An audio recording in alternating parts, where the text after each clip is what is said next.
Well, welcome, ChangePoint family, to the Commons Online. If you don't know me, my name's Tony Murrow, and like Scott just said, I am joined now by the Schultz Men, Jeff and Ben Schultz. Say hello, guys. Hello, guys. Hello, guys. So if you were with us in the service earlier, you heard a little bit about what these guys are doing. We were just talking about how during this COVID season, the church, the people of God, have continued to be on mission. And we're talking today about something that the Schultzes are involved in, a ministry started by another ChangePoint family, the Parents family, called Guiding Influence. So let's just review real quick. Jeff, tell us a little bit about Guiding Influence and what they do. Well, Guiding Influence is a nonprofit. It was started by Stevie Perrins, the son of Steve Perrins, the owner of Rainy Pass Lodge, because Stevie's wife, Carly, was involved in the Anchorage School District and seeing these at-risk boys just going down a wrong road. And in their times when they would take these kids out, these at-risk boys, they'd take them out, the most they would offer them is like a trip to the Diamond Center or a trip to the Goose Lake. And it just wasn't very impactful or real in their lives. So Carly talked to Stevie about this even before they got married and said she really wants to have a camp for these boys to help them out and get them on the right path. And so once they got married, it was a natural. Rainy Pass Lodge. It's the oldest hunting lodge in Alaska. They happen to have a lodge, right? So that helps. That helps, right? And it's in the middle of nowhere, God's beautiful country. I mean, it's unbelievable location right at the base of the Alaska Range. So they started putting together just a grassroots thing. They just went to the school district and said, who do you suggest are some of these at-risk boys that are going down the wrong road that might be helped by going to a camp? And so they put on this camp, which is Camp Iron Sights. And it's just evolved slowly but surely over the years. So have you been to Camp Iron Sights, like during a camp? Have you been there when the boys are there? Yeah, a couple times. What'd you see? Yeah. Well, it's interesting. The very first time was the best for me. The 6 boys that were there just really gelled. They became a family. They didn't know each other from Adam when they were out there, but they all are from a troubled background. So it was interesting to see how well they gelled. And then, so Stevie's teaching them a lot of things, teaching them practical things that you would need, like a building project, how to use a drill, how do you do this? You know, that's the things that are taken for granted with some kids, but some other kids don't know anything about that practical part of life. And so anyway, they're teaching them building projects. Then they also even taught them how to shoot guns, which, and shoot bow and arrow. Now you'd think safely and responsibly. Of course. And I mean, that's what it's all about. It's a hunting lodge, so they're all about safety. So these boys just really glommed onto that. But then as part of it also, not only was it the, horseback riding I need to mention also. They use horses to hunt with. So they'd take these boys on teach them about horsemanship and then take them on rides, real rides in real country. This is not a circle. Trail. No. Yeah, they're not. The horses are not chained like a merry-go-round. This is a legit riding experience. And this is in the middle of nowhere. There's no cell phones. There's no nothing. So it was a real, truly wilderness experience for these boys. And then to throw all these 6 boys into this small little shack of a cabin that they have to sleep in with mosquitoes and the whole 9 yards. These boys really either make it or break it kind of thing. And they all typically make it. And it's not a Christian camp, so to speak, but everybody there is Christian. So the other aspect of it where we're teaching them about kind of the modern day night stuff, the real reject passivity, expect God's greater reward, accept responsibility, and lead courageously. Boom, like from memory, no notes, just, off the cuff. So that's part, nobody tells a young boy what it takes to be a real man in life, right? What is a real man? So through the Modern Day Knights book and also what Steve Perrins Sr. has learned in his life, they've put together these programs, so to speak. It's real loose. It's not some regimented thing, which is a good thing, that the boys can just kind of by osmosis learn some of this. Anyway, so they teach them the practical part of life, and then they just sit down around a campfire and they have someone like me or Ben share their life story and it's part of that. For me was a dad that wasn't there.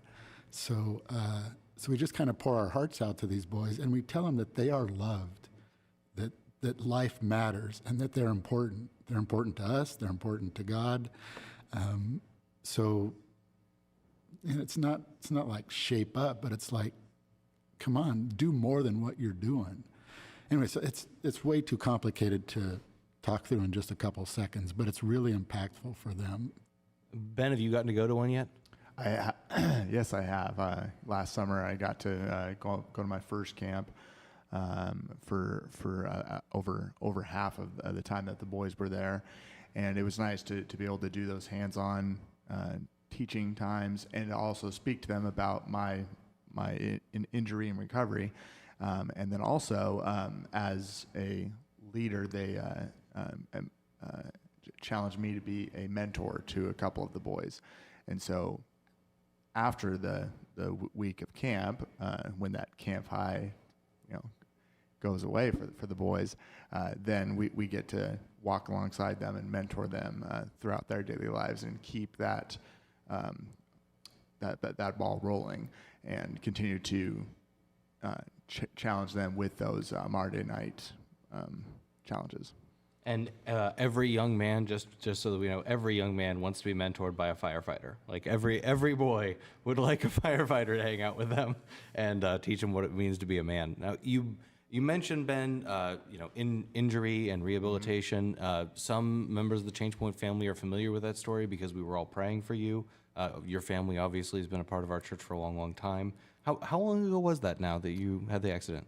3 years. 3 years. So, you want to tell us a little bit about what happened and how you're doing. I know a lot of people care about you and are glad to see your face and see you walking. Right? Sure. It was touch and go there for a while. So absolutely. Yeah. What's been your experience? So in a nutshell, it was a training accident at Station 5 in Spenard, where I had the aerial ladder truck elevated and extended to full extension. And a part of the engineer test that I was preparing for was to climb up the aerial with a ladder belt on, and then climb back down and operate it safely. And at some point near the top of the platform, I had a misstep and tumbled, somersaulted down. Thank God, stayed in between the rails. All the way down, and thankfully the engineer that day heard a commotion as I was rattling down the aerial, and came out and found me unresponsive near the base of the ladder truck. Ran inside and told the crew who was working out at the time, "We got a man down."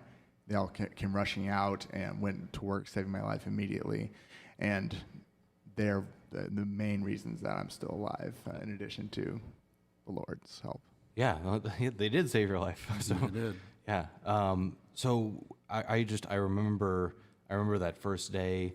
The first question is, is Ben going to live? And then it's what will recovery look like? Will recovery be possible? So for those who know that you made it but don't know what recovery's looked like, so how are you doing? How are you feeling? So far, doing very well. So the recovery part looked like 8 months of inpatient care, rehabilitation, therapy at Craig Hospital, which is in Englewood, Colorado, as kind of a suburb of Denver. And then after the inpatient process was over, then I became an outpatient and resumed physical therapy, speech therapy, occupational therapy for the next few months until I was discharged to a transitional living facility in Omaha, where I was there for 3 months. And in addition to the PT, OT, and speech therapies, they actually had me living in a simulated apartment. So I actually managed the care of the house. I also cooked meals for a group. It was kind of designed to simulate my old life of being a firefighter and then cooking for the crew in the fire station. But just to be clear, he was in a coma a life and death coma here in Anchorage for a month, then was still in a coma and transported to Denver, where he finally, quote, woke up about another 20 days later. So in a coma for nearly 2 months. And he had to learn to re-walk, re-talk, rethink, redo everything. So he's a miracle by the grace of God. He's here.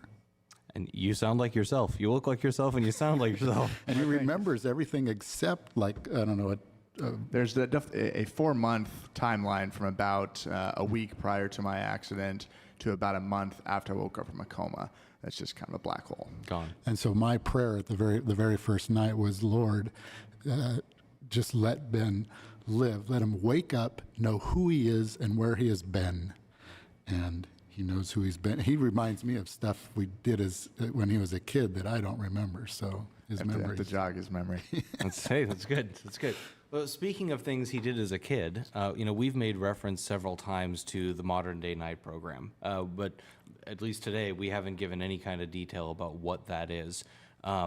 Jeff, you were instrumental in starting Modern Day Nights here at Change Point, weren't you? Right. Well, then, I think it falls to you to tell us a little about the Modern Day Night program here at Change Point. Well, I was really fortunate and blessed to have Dave Titus, who had 3 boys, and he had read the book by Robert Lewis, Raising a Modern Day Night. And in there, the bottom line is fathers need to be more intentional with their boys to teach them what it means to be a real man. And Lewis spelled it out really well in his book, gave 4 different stages of life, starting at 12 years old with a boy, on up through getting married. And so Dave and I just took that to town. Dave's a very methodical thinker. He's an engineer. So he came up with these just wonderful teaching points and stuff. And then me being a little more creative, I threw in my aspects. And together we created the Change Point version of Raising a Modern Day Night. And it's so experiential with the boys. They get to get out in the wilderness, similar to Camp Ironsides. They get out in the wilderness, they learn some fun stuff, building a fire, doing this or that. But then they also get teaching of what it takes to be a real godly man. Raising a Modern Day Nights has the total spiritual aspect built into it.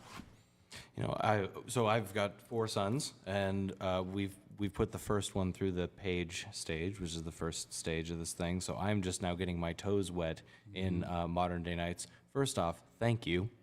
Thank you for building this here at the church for when I was going to need it a decade later. Really appreciate it. Good. But yeah, something that stood out to me going out there and seeing that is the way that having the community of other older boys and other men around, buying into this biblical definition of manhood makes it really real. Right, as this young boy is looking at this whole community, these really cool guys who are all saying this is what it really means, and he goes, okay, maybe this is what it really means. Yeah, and when Dave and I first started this, we did the ordeals and stuff on our own. So I created something special for Ben that was unique for Ben, but not every dad has the time, patience, or energy to do that. So that's where Change Point really stepped up and stepped in to help all the men do this for their boys and have a real unique experience. And just like you said, where there's other boys and other men involved, it's like this really is icing on the cake and shows the boys that they're loved and cared for. Yeah, well, they matter. So Ben, you obviously went through a full Modern Day Night experience. You were one of the beta testers. You were early Modern Day Night iteration. What was your experience in the program? What did it mean to you? It was extremely impactful. The nice thing was be able to go through it alongside some other friends and some other brothers that are the same age, and we're also fellow beta testers. And we got to actually go out, and it was very exciting, to be out in the woods in God's creation and learning these attributes of a godly man from men that we respected and looked up to. And I definitely am looking forward to being able to impart these attributes of a godly man to my son. And you guys are using this now at Ironsides, right? The 4-part. Yes, so we're using it's the real, REAL, but it's also the 4 W's. You have a woman to love, a world to serve, a work to do, and a will to obey. And so using all those in conjunction with each other, you get a pretty darn good foundation in life if you take it seriously. Mm-hmm. That's really, really exciting stuff, and great to be able to have that opportunity to step in the lives of those young men. If you are here at Change Point and you're interested in finding out more about the Modern Day Night program, maybe you've not heard about that before, Michael Warren is heading that up these days. You can email him, Michael, MICHAELW, at changepointalaska.com. Normally we do the Modern Day Night kind of experiences in the spring. It got canceled this past spring because of COVID. We are, talking about still trying to get one in for 2020, but either way, it's a great community of men, a great community of fathers. I'm a part of it. This is my hat. This is the Modern Day Night symbol here on the hat, and so we'd love to see you there. Email Michael, and love to get you plugged in. And if you are a single mom, or you have a young man who could use this investment, but there's not a father stepping in there as well, we do something called Chosen Sons. And did we do Chosen Sons in your day? Yep. You want to explain Chosen Sons? Well, Chosen Sons is it's where there isn't a male figure in their life. So the mother would get a hold of Michael and say, I've got this son, and then ChangePoint will find somebody to mentor that boy and put him through that. And I would just say also, too, though, that separate from the Chosen Sons is that even if you don't want to get involved with a group or something, if nothing else, men, just buy the book, Raising a Modern Day Night, read it, and then impart some of this stuff to your son as he's growing up. Because the boy is looking for help. Yeah. Every boy needs help. If you have a son, you cannot spend a better $10 than on this book by Robert Lewis. Yeah. Absolutely cannot spend a better $10. So I want to give you guys, kind of final shot at the floor here. Are there things about investing in the next generation or about Camp Ironsides that you would like the ChangePoint family to know? Benjamin? Any other things that I want them to know? Well, Jeff, you're on the board of Camp Ironsides. Where can people go to find out more about guiding influence or, participate in that ministry? They can go to guidinginfluence.org. And there's a great video. Channel 2 News came out there last year and the year before, I think. In the 2018, if someone were to really want to see in a 2 or 3 minute deal, watch the video from Channel 2 News at the guidinginfluence.org website and just see how impactful it is. It's pretty impressive. Yeah, we will post a link to that as well on our Facebook page. So if you just want to go to facebook.com/ChangePoint Alaska, we will post the link to that video or to that page. And if people wanted to help out financially, that's a great way to do it too. They can donate money to bring a kid to camp, because it's not cheap to fly a kid out there for 10 days and have him be on a horse and do all this stuff. And like so many ministries at ChangePoint, this has just been started because there's a family of ChangePointers who feels the call of God, right? Yeah, it's grassroots from the get-go. It's hardly the first time we've done that, though. You mentioned Tim Donor when we were talking ahead of time, right? And Right Way Automotive. I remember all the work that he did with that, and Priceless and Love Alaska. All of that kind of was birds out of just the hearts of people at ChangePoint being moved by God. So it's not the first time, and by God's grace, we pray it won't be the last.